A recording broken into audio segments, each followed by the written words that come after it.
Welcome to What Am I Looking At, a podcast from the Department of Art and Design at Arkansas State University.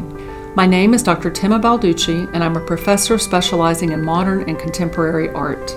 Throughout this series, each presenter will be giving insight into works of art that are in some way unusual, sometimes strange, sometimes hard to understand. I hope you enjoyed today's exploration of the visual on your radio. One of my favorite 20th century artists is best known for what she calls her story quilts. You've probably never heard of a story quilt because Faith Ringgold invented this medium.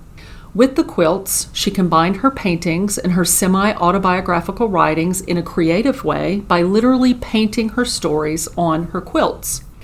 Now, the quilt idea was truly inspired. Quilt making was a tradition that had been passed down in Ringgold's family from the days of slavery, so it was something that she had learned from her mother and her grandmother. Quilting at that time, which was the 70s and 80s, was not seen as any kind of true art form, just really a sort of handcraft done by women for mainly utilitarian reasons, rather than as something that you would see in a gallery or a museum. These also happened to be the decades when feminist artists and ideas were starting to get a lot of attention, and one of the things these artists wanted to challenge was this idea that certain types of creativity were less valuable than other types of creativity.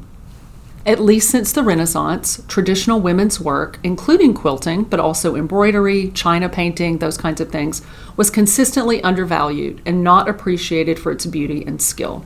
They were relegated to the category of craft rather than art. Ringgold's story quilts are a perfect example of the faulty thinking behind this assumption. Her first quilt from 1983 is also the first one that she made without her mother, who had recently died. Titled, Who's Afraid of Aunt Jemima?, it addresses stereotypes about African American women.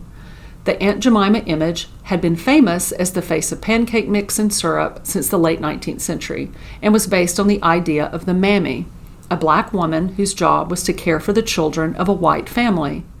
By the time this quilt was made, Aunt Jemima had become a target for feminists because of its negative stereotyping of black women as always subservient and overweight. To counter the negativity, Ringgold's quilt includes images of successful African American women who provide positive role models for viewers. It also narrates a story about a family matriarch who made her own way as a successful business owner. Two positive, fairly recent updates related to this quilt. One, Quaker Oats announced just last year in 2020 that the Aunt Jemima figure would finally be retired, acknowledging its fraught history. And two, quilts today are sought after by collectors and can be found in museum collections around the world. What Am I Looking At is provided by KASU in collaboration with the Department of Art and Design at Arkansas State. Stay tuned next week for another look at art over your airwaves.